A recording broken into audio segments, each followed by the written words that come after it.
Food labels give most of the information we need to make healthy eating decisions. But do you know how to read one? Stay tuned for Health Politics. Welcome to Health Politics with Dr. Mike McGee, a weekly program exploring important trends in health. With the announcement in December 2006 that New York City had banned trans fats from its restaurants, most citizens responded, "Trans what?" In an effort to shed some light on the situation, our last Health Politics program reviewed the three major types of fats and their chemical structures. In case you missed it, saturated fats are carbon chains with hydrogen bonds everywhere. Unsaturated fats are carbon chains with one or more double bonds and two hydrogens dropped for each double bond. And trans fats are manufactured fats that turn from liquid to solid when hydrogen is added to a heated unsaturated fat. I also reviewed the role these various fats play in cholesterol circulation and how they affect rates of heart disease and stroke. To sum it up, trans fats, very bad. Saturated fats, bad. Unsaturated fats, good. Understanding the different types of fats will help you to be a better label reader, shopper, and eater. In general, when you think about saturated fats, think meats, butter, creams, milk chocolate, and coconut. For monounsaturated fats, the fats with one double bond, think olive oil, nut oils, and avocados. And for polyunsaturated fats, the fats with more than one double bond, think soy, cottonseed, corn, sunflower, and fish. Now we're almost ready to take this knowledge into the supermarket and to start using it. But there's still one more important question to discuss: the butter versus margarine debate. There appears to be a lot of confusion amongst consumers about which we should use. That confusion started in the second half of the 20th century when concern over saturated fats came to a head. During that period of time, margarine was chosen as a heart-healthy alternative to butter because butter was known to be filled with cholesterol and saturated fat. But as years passed, research showed that this wasn't necessarily the case. Some forms of margarine, specifically the hard stick kind, were worse for the heart than butter. We now know that a tablespoon of butter has 7.2 grams of saturated fat, but only 0.3 grams of trans fat. Hard stick margarine has less than a third of the saturated fat of butter, but 9 times the amount of trans fat. Which is better? Neither. Liquid vegetable oils are the better way to go overall. But if your choices are butter or margarine, use soft tub margarine.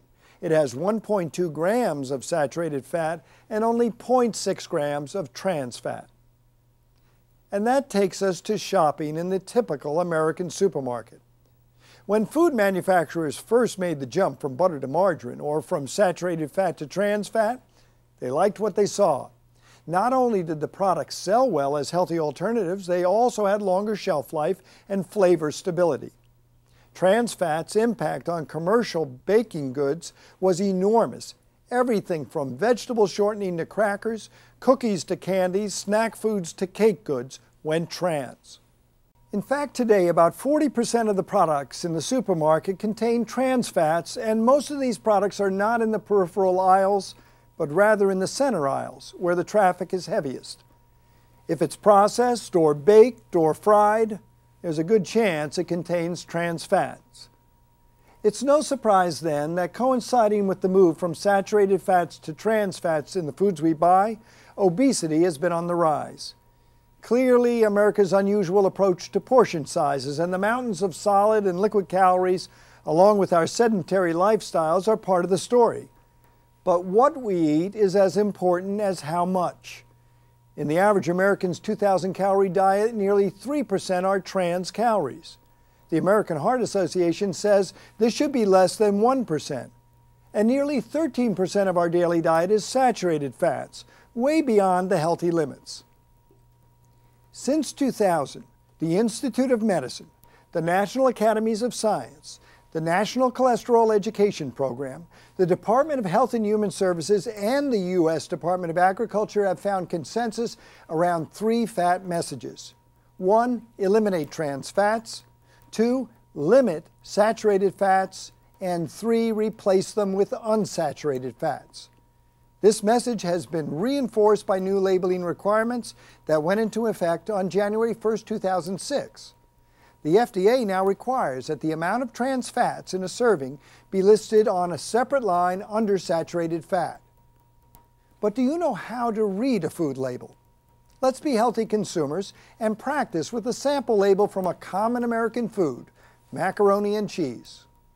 The first thing we notice is that the recommended serving size is 1 cup, and the container has 3 cups. So if you eat the whole thing, you've triple dosed. Second, a 1-cup serving, once it's prepared, delivers 380 calories, 140 of which, or 37%, are from fat. Now that's high, considering the American Heart Association's recommendation of 30% or less. But perhaps we'll counterbalance it with another item that day. On to the types of fats in our mac and cheese. First of all, total fats of this one item represent 23% of the recommended daily value for a 2,000-calorie diet. Well, that's a no-brainer. The FDA says items that are 20% of the daily fat value are high and should be avoided. As for saturated fat, 20% of the fats here are saturated, which is about 15% of the daily value. And while the box may list 0 grams of trans fat, you're supposed to make mac and cheese with milk, right? Well, using 2% milk adds 1 gram of trans fat per serving. Using whole milk adds 3 grams per serving. Which brings us to an important point.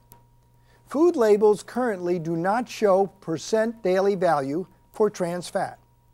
Turns out the competing corporate, governmental, and consumer advocacy interests haven't agreed on that yet. So it's not 100% clear how much trans fats is too much. But remember, the average out-of-control American diet includes about 6 grams of trans fats a day. So using whole milk and eating a whole box shouldn't even be an option. Use reduced fat or fat-free milk and you're back in the safety zone. But then you throw in 31% of your percent daily value of salt and 17% of your carbohydrates, all for 1 serving of mac and cheese, and you'll see a clear bottom line. You may love it, and you may even choose to eat it and then balance it with other healthy selections. But if you eat more than 1 cup of mac and cheese, it's trouble. The point is, labels matter and should be read carefully. The most recent label change regarding trans fats is predicted to prevent 1,200 heart attacks and 500 deaths over the next 3 years, with $5.4 billion in savings in healthcare costs and lost productivity. So here are a few simple suggestions to help you take what you know now about fats and use the knowledge. First, spend more time and buy more of the products on the outside aisles of your supermarket. Most of the trans fat containing processed and baked goods are in the center aisles. Second, read the labels. Items with total fat per serving in the 20% of daily value range should be avoided, as should items with more than 1% of the daily value of saturated fats or trans fats. 3, portions, portions, portions. Most Americans need to cut them in half. 4th, substitute unsaturated fats for saturated fats. Use olive oil to saute or in salad dressing, nuts for cracker snacks, avocado for cheese and sandwiches, and fish instead of meat twice a week. And 5th, even if you're a New Yorker experiencing the restaurant ban on trans fats, try to dedicate time to preparing meals at home. It's a better way of living in so many ways for you and your family.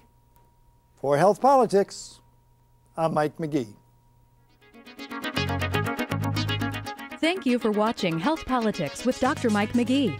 For more information on this topic, please visit our related web links, discussion guide, or downloadable transcript and slides. For videos and information on a variety of other health topics, visit our homepage at healthpolitics.org. If you would like to subscribe to our free weekly video, click on Subscribe to Health Politics and enter your email address. Again, thank you for watching.